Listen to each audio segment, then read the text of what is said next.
The Adventures of Sherlock Holmes by Sir Arthur Conan Doyle. Read by Derek Jacobi.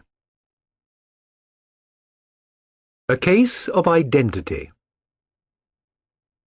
"My dear fellow," said Sherlock Holmes as we sat on either side of the fire in his lodgings at Baker Street, "life is infinitely stranger than anything which the mind of man could invent. We would not dare to concede the things which are really mere commonplaces of existence. If we could fly out of that window, hand in hand, hover over this great city, gently remove the roofs, and peep in at the queer things which are going on, the strange coincidences, the plannings, the cross-purposes, the wonderful chains of events working through generations and leading to the most outre results, it would make all fiction with its conventionalities and foreseen conclusions most stale and unprofitable." "And yet I am not convinced of it," I answered. "The cases which come to light in the papers are, as a rule, bold enough and vulgar enough. We have in our police reports realism pushed to its extreme limits, and yet the result is, it must be confessed, neither fascinating nor artistic." "A certain selection and discretion must be used in producing a realistic effect," remarked Holmes. "This is wanting in the police report, where more stress is laid upon the platitudes of the magistrate than upon the details which to an observer contain the vital essence of the whole matter. Depend upon it, there is nothing so unnatural as the commonplace." I smiled and shook my head. "I can quite understand you thinking so," I said. "Of course, in your position of unofficial adviser and helper to everybody who is absolutely puzzled, throughout 3 continents, you are brought in contact with all that is strange and bizarre. But here—" I picked up the morning paper from the ground. "Let us put it to a practical test. Here is the first heading upon which I come. A husband's cruelty to his wife.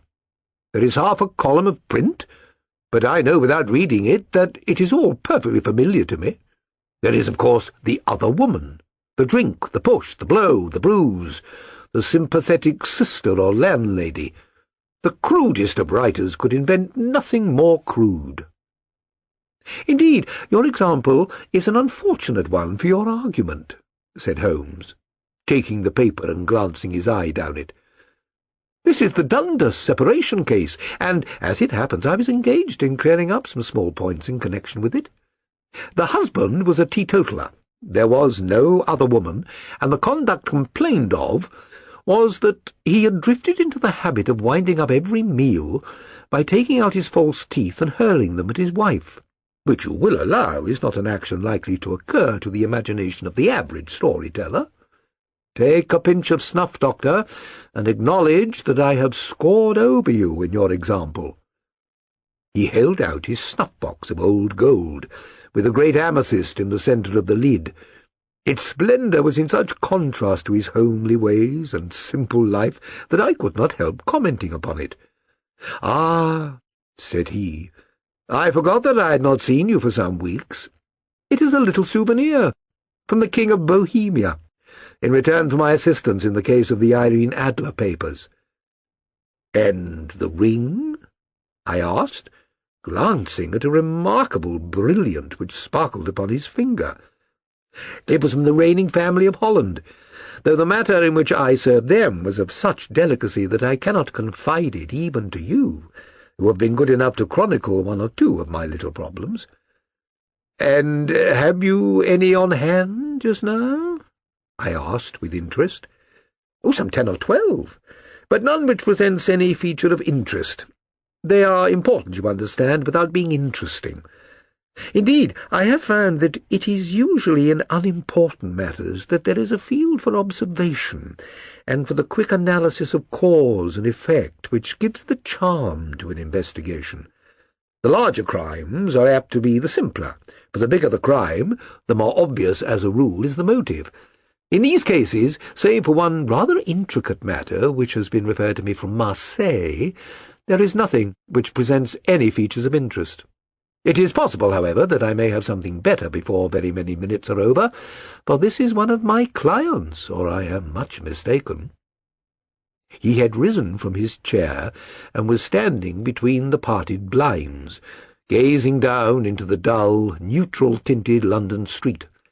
Looking over his shoulder, I saw that on the pavement opposite there stood a large woman with a heavy fur boa round her neck and a large curling red feather in a broad-brimmed hat, which was tilted in a coquettish Duchess of Devonshire fashion over her ear.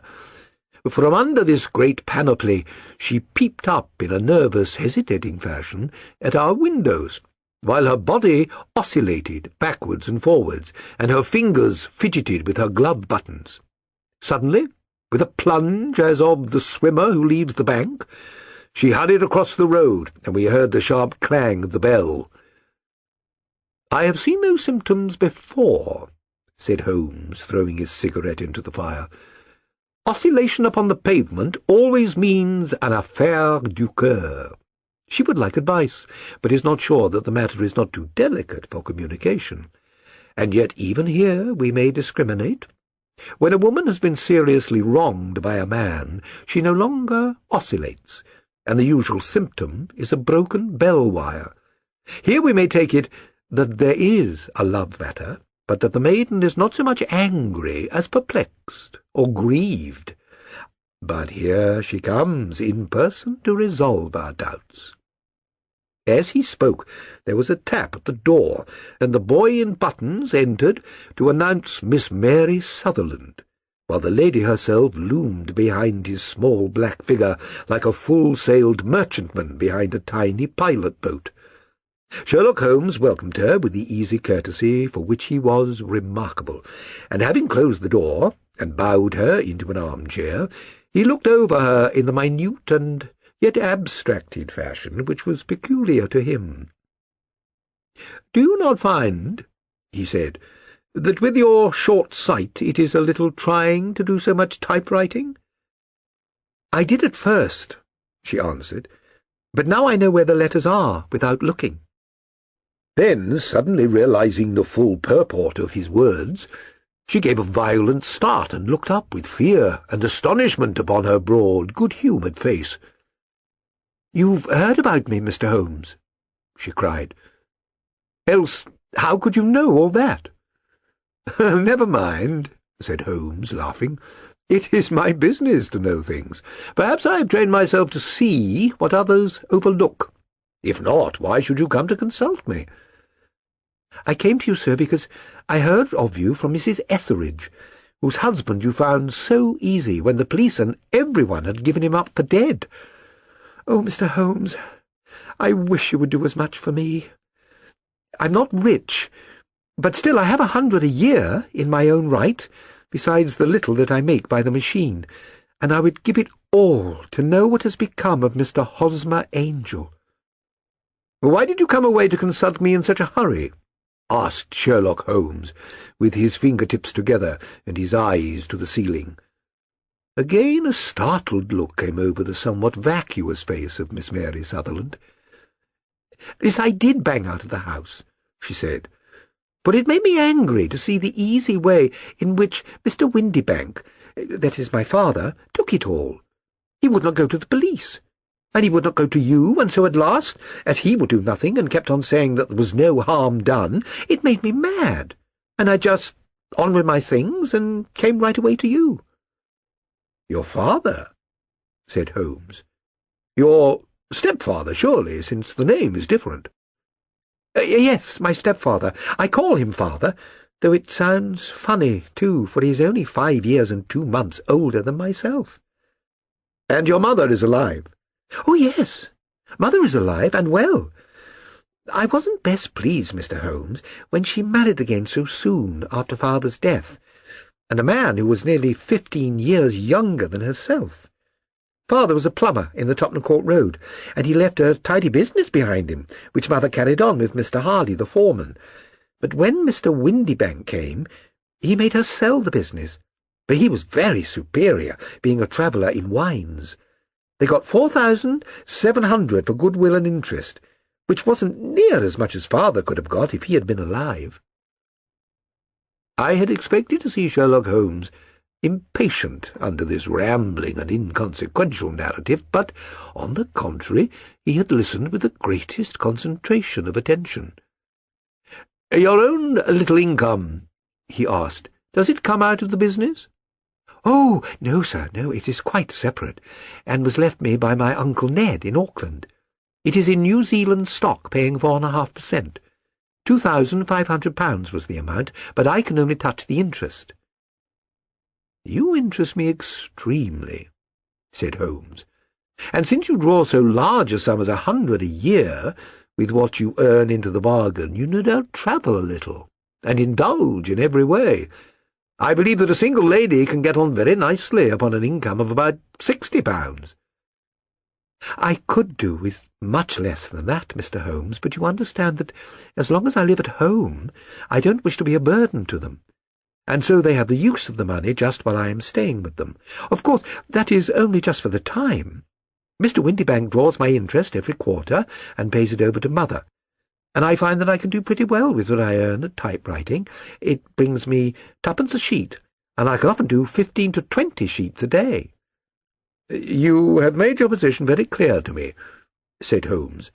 "This is my friend, Dr. Watson, before whom you can speak as freely as before myself.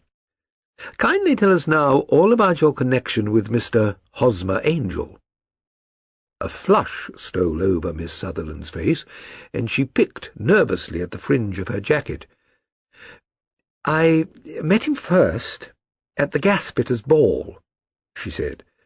"They used to send Father tickets when he was alive, and then afterwards they remembered us and sent them to Mother. Mr. Windibank did not wish us to go. He never did wish us to go anywhere. He would get quite mad if I wanted so much as to join a Sunday school treat. But this time I was set on going, and I would go, for what right had he to prevent? He said the folk were not fit for us to know, when all Father's friends were to be there. And he said that I had nothing fit to wear, when I had my purple plush, that I had never so much as taken out of the drawer. At last, when nothing else would do, he went off to France upon the business of the firm. But we went, Mother and I, with Mr. Hardy, who used to be our foreman, and it was there that I met Mr. Hosmer Angel." "I suppose," said Holmes, "that when Mr. Windibank came back from France, he was very annoyed at your having gone to the ball."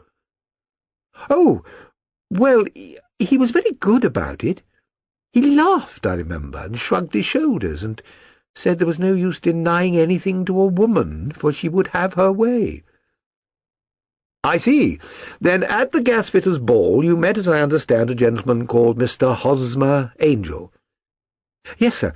I met him that night, and he called next day to ask if we had got home, all safe, and after that we met him, that is to say, Mr. Holmes, I met him twice for walks, but after that Father came back again, and Mr. Hosmer Angel could not come to the house any more."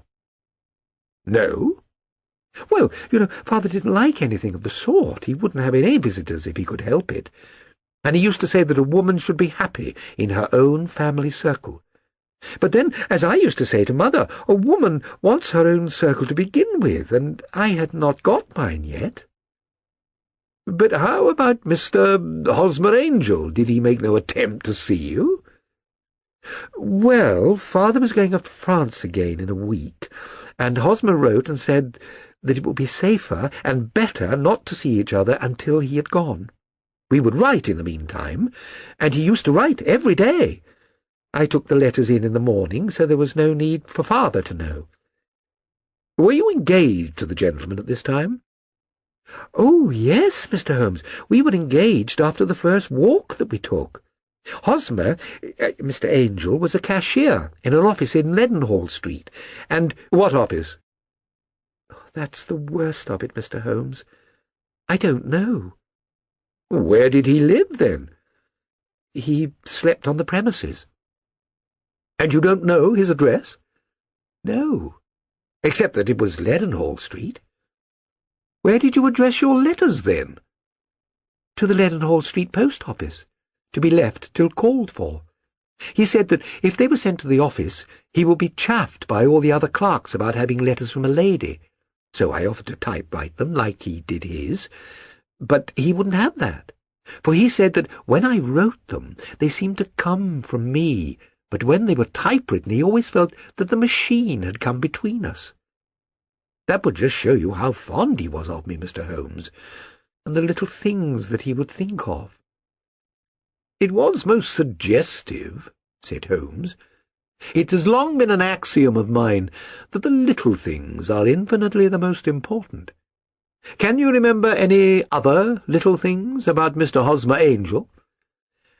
He was a very shy man, Mr. Holmes. He would rather walk with me in the evening than in the daylight, for he said that he hated to be conspicuous.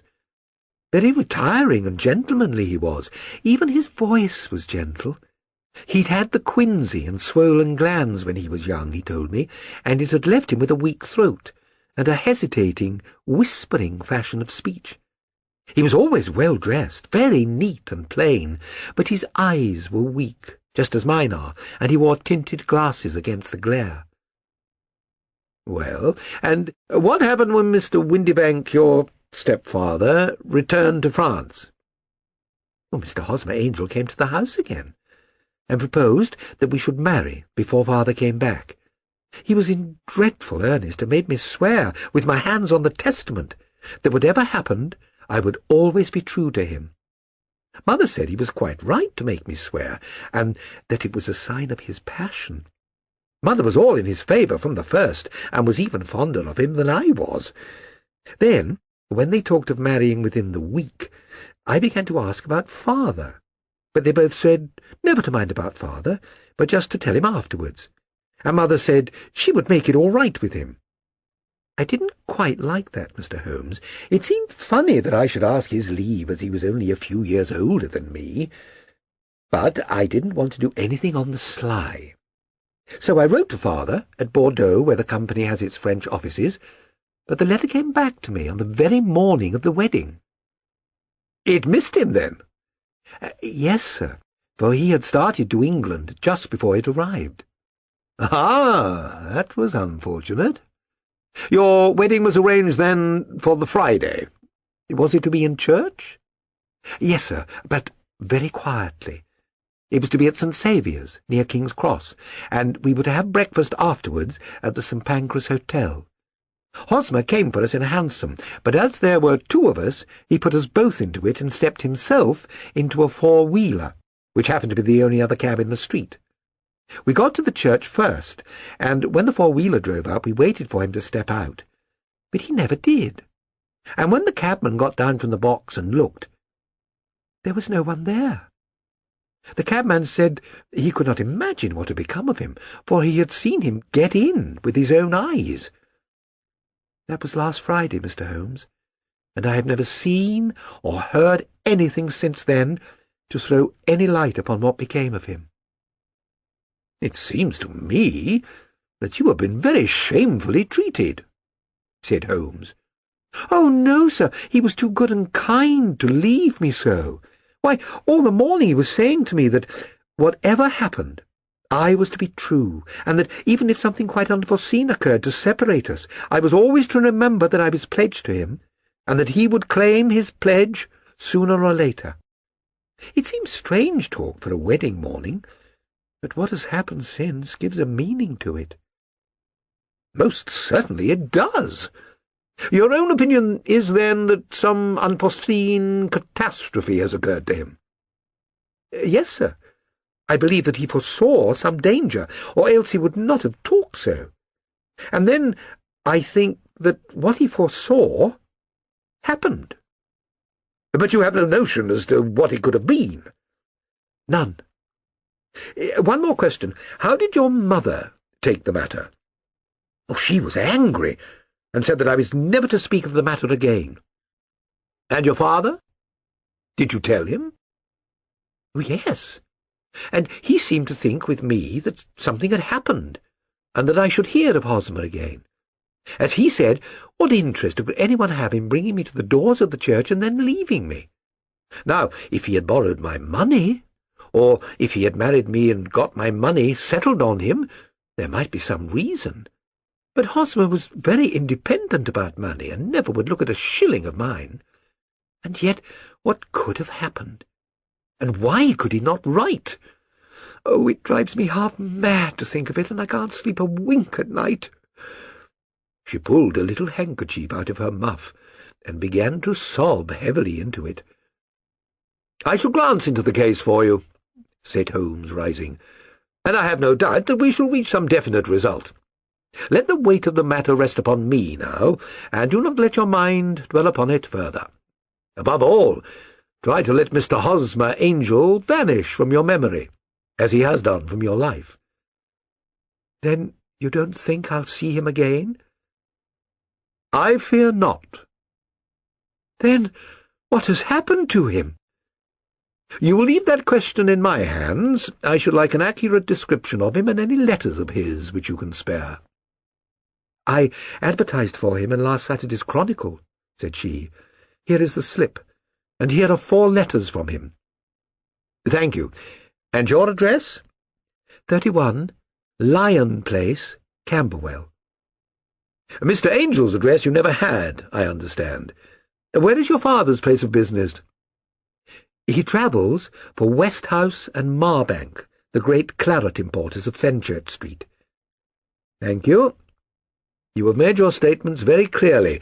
You will leave the papers here, and remember the advice which I have given you. Let the whole incident be a sealed book, and do not allow it to affect your life."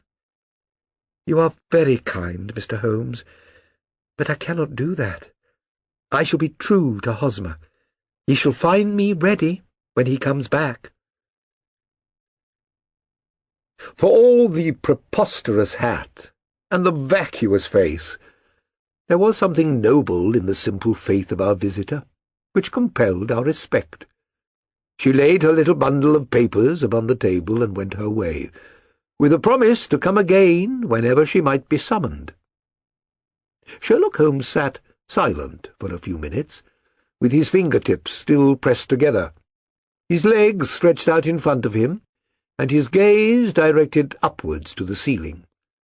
Then he took down from the rack the old and oily clay pipe, which was to him as a counsellor, and having lit it, leaned back in his chair with the thick blue cloud wreaths spinning up from him, and a look of infinite languor in his face. "Quite an interesting study, that maiden," he observed. "I found her more interesting than her little problem, which, by the way, is rather a trite one. You will find parallel cases, if you consult my index, in Andover in 77, and there was something of the sort at The Hague last year. Old as is the idea, however, there were 1 or 2 details which were new to me, but the maiden herself was most instructive." "You appear to read a good deal upon her, which was quite invisible to me," I remarked. "Oh, not invisible, but unnoticed, Watson. You did not know where to look, and so you missed all that was important. I can never bring you to realize the importance of sleeves, the suggestiveness of thumbnails, or the great issues that may hang from a bootlace. Now, what did you gather from that woman's appearance? Describe it." "Well, she had a slate-coloured, broad-brimmed straw hat, with a feather of a brickish red. Her jacket was black, with black beads sewn upon it, and a fringe of little black jet ornaments. Her dress was brown, rather darker than coffee colour, with a little purple plush at the neck and sleeves. Her gloves were greyish and were worn through at the right forefinger. Her boots I didn't observe.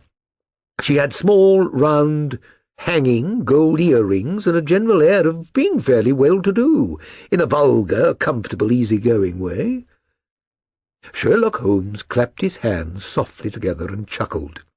"Upon my word, Watson, you are coming along wonderfully. You have really done very well indeed. It is true that you have missed everything of importance, but you have hit upon the method, and you have a quick eye for colour. Never trust to general impressions, my boy, but concentrate yourself upon details. My first glance is always at a woman's sleeve. In a man, it is perhaps better first to take the knee of the trouser, As you observe, this woman had plush upon her sleeves, which is a most useful material for showing traces. The double line a little above the wrist, where the typewritist presses against the table, was beautifully defined. The sewing machine of the hand type leaves a similar mark, but only on the left arm, and on the side of it farthest from the thumb, instead of being right across the broadest part, as this was. I then glanced at her face, and observing the dint of a pince-nez on either side of her nose, I ventured a remark upon short sight and typewriting, which seemed to surprise her. It surprised me. But surely it was very obvious. I was then much surprised and interested, on glancing down, to observe that though the boots which she was wearing were not unlike each other, they were really odd ones, the one having a slightly decorated toe-cap and the other a plain one. One was buttoned only in the 2 lower buttons out of 5, and the other at the 1st, 3rd, and 5th. Now, when you see that a young lady otherwise neatly dressed has come away from home with odd boots, half-buttoned, it is no great deduction to say that she came away in a hurry. "And what else?" I asked, keenly interested, as I always was, by my friend's incisive reasoning. I noted in passing that she had written a note before leaving home, but after being fully dressed. You observed that her right glove was torn at the forefinger, but you did not apparently see that both glove and finger were stained with violet ink. She had written in a hurry and dipped her pen too deep. It must have been this morning, or the mark would not remain clear upon the finger. All this is amusing, though rather elementary, but I must go back to business, Watson. Would you mind reading me the advertised description of Mr. Hosmer Angel? I held the little printed slip to the light. "Missing," it said, "on the morning of the 14th, a gentleman named Hosmer Angel, about 5 feet 7 inches in height, strongly built, sallow complexion, black hair, a little bald in the centre, bushy black side whiskers and moustache, tinted glasses, slight infirmity of speech. Was dressed when last seen in black frock coat, faced with silk, black waistcoat, gold Albert chain, and grey Harris tweed trousers, with brown gaiters over elastic-sided boots. Known to have been employed in an office in Leadenhall Street. Anybody bringing, etc., etc." "That will do," said Holmes. "As to the letters," he continued, glancing over them, "they are very commonplace, absolutely no clue in them to Mr. Angel, save that he quotes Balzac once. There is one remarkable point, however, which will no doubt strike you." "They are typewritten," I remarked. "Not only that, but the signature is typewritten. Look at the neat little Hosmer Angel at the bottom. There is a date, you see, but no superscription, except Leadenhall Street, which is rather vague. The point about the signature is very suggestive. In fact, we may call it conclusive." "Of what?" "My dear fellow, is it possible you do not see how strongly it bears upon the case?" "I cannot say that I do, unless it were that he wished to be able to deny his signature if an action for breach of promise were instituted." "No, that was not the point. However, I shall write 2 letters which should settle the matter. One is to a firm in the city, the other is to the young lady's stepfather, Mr. Windybank, asking him whether he could meet us here at 6 o'clock tomorrow evening. It is just as well that we should do business with the male relatives. And now, Doctor, we can do nothing until the answers to those letters come, so we may put our little problem upon the shelf for the interim." I had had so many reasons to believe in my friend's subtle powers of reasoning, and extraordinary energy in action, that I felt that he must have some solid grounds for the assured and easy demeanour with which he treated the singular mystery, which he had been called upon to fathom.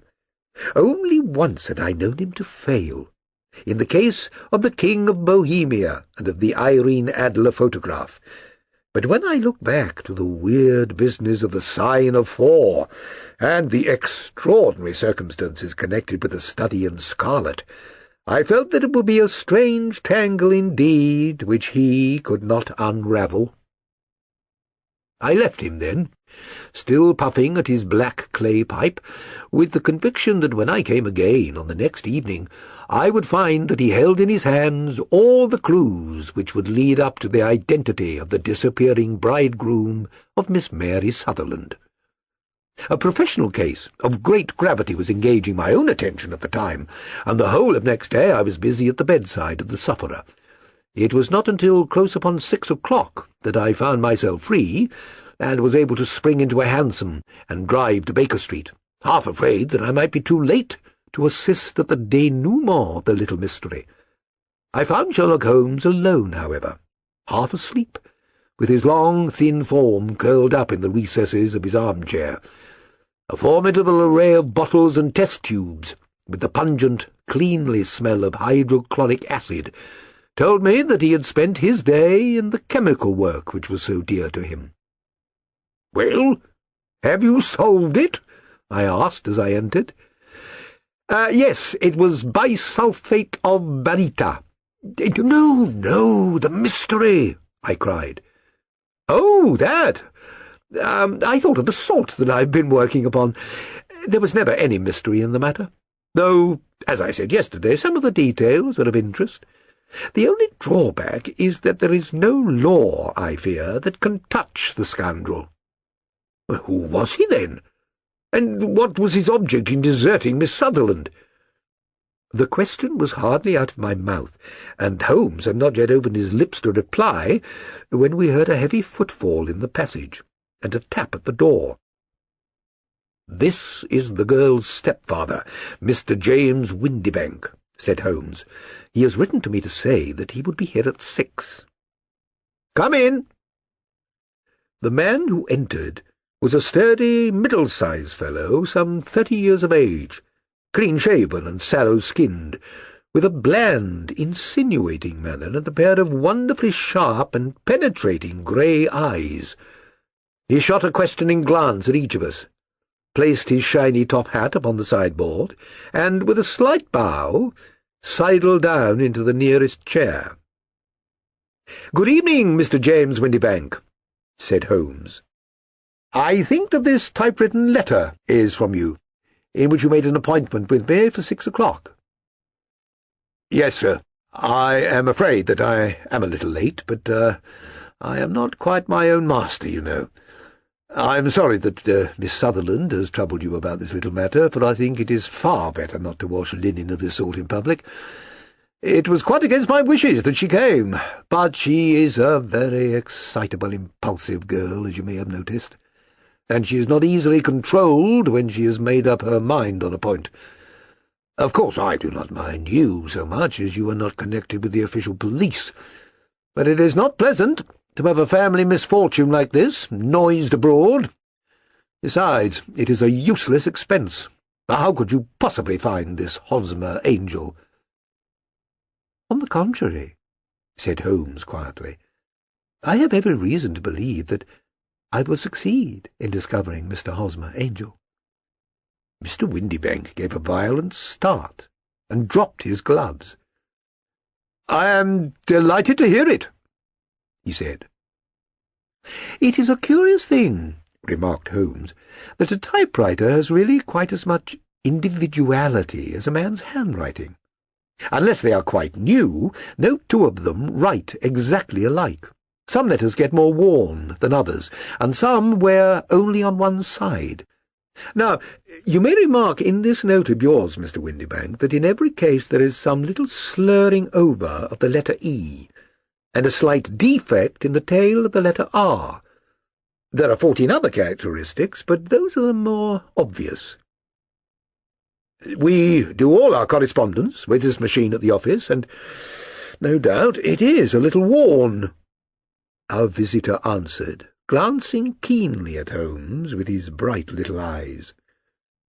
"And now I will show you what is really a very interesting study, Mr. Windibank," Holmes continued.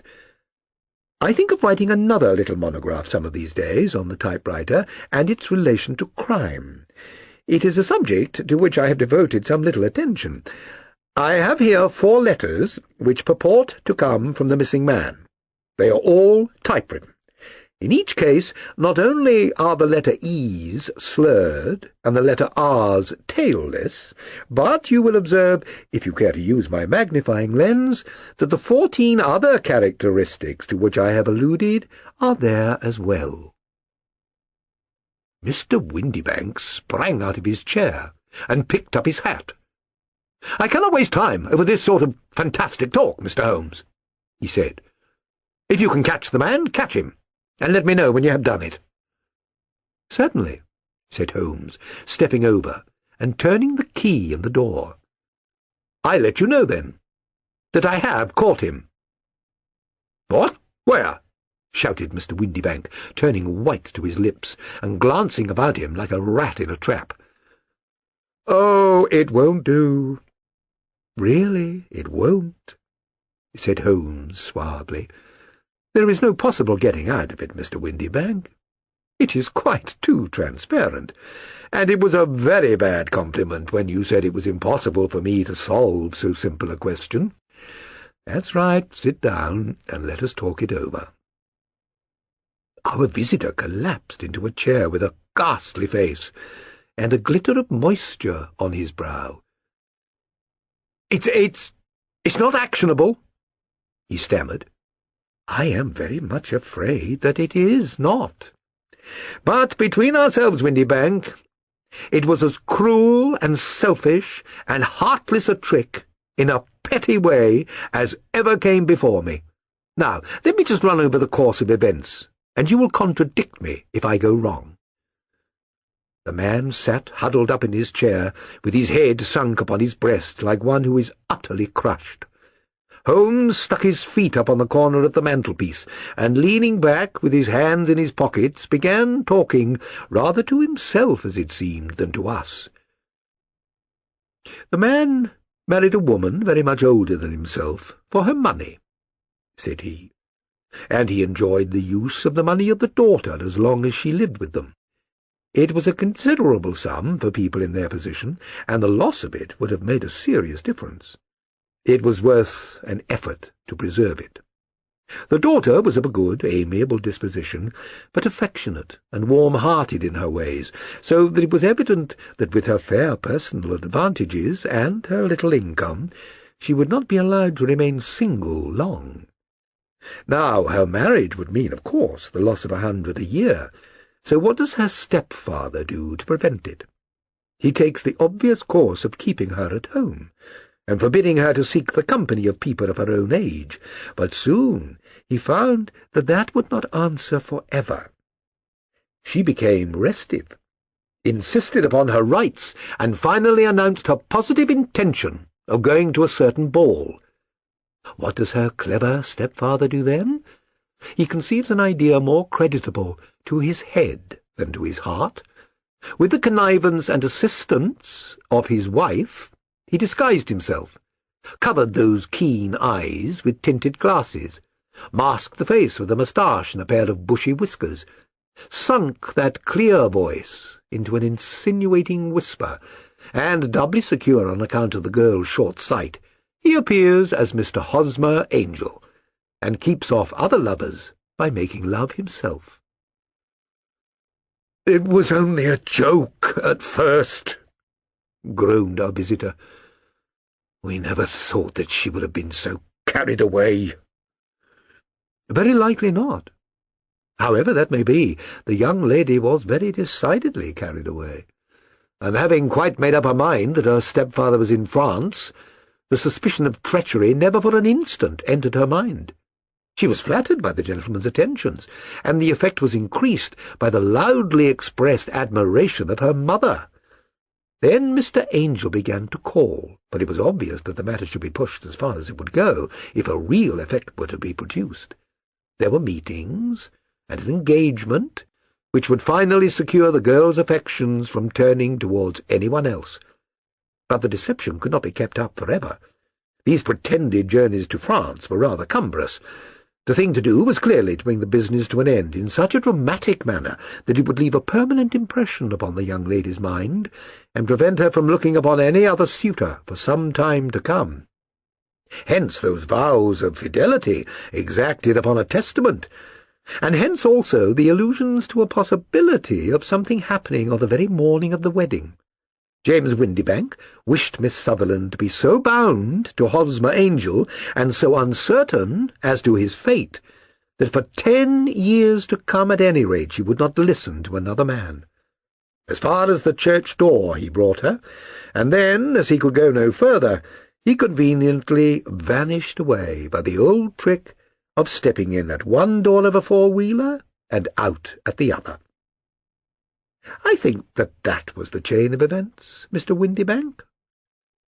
Our visitor had recovered something of his assurance while Holmes had been talking, and he rose from his chair now with a cold sneer upon his pale face.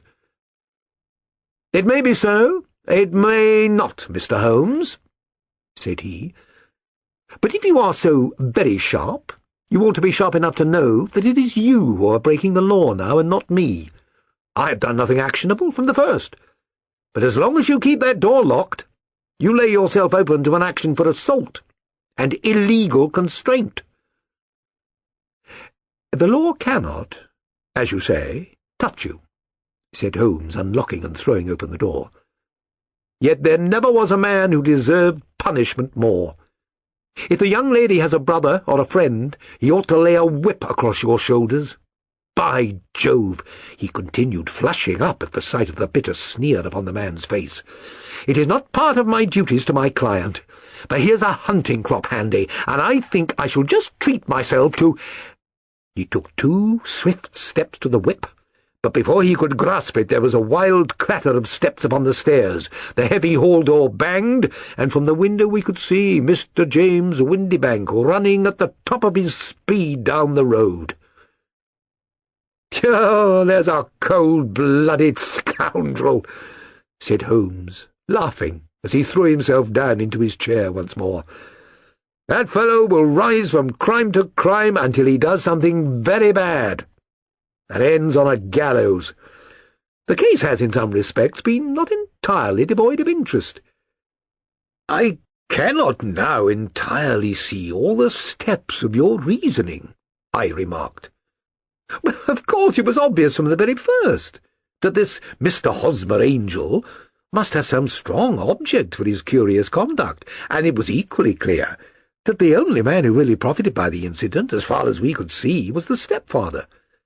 Then the fact that the 2 men were never together, but that the one always appeared when the other was away, was suggestive. So were the tinted spectacles, and the curious voice, which both hinted at a disguise, as did the bushy whiskers.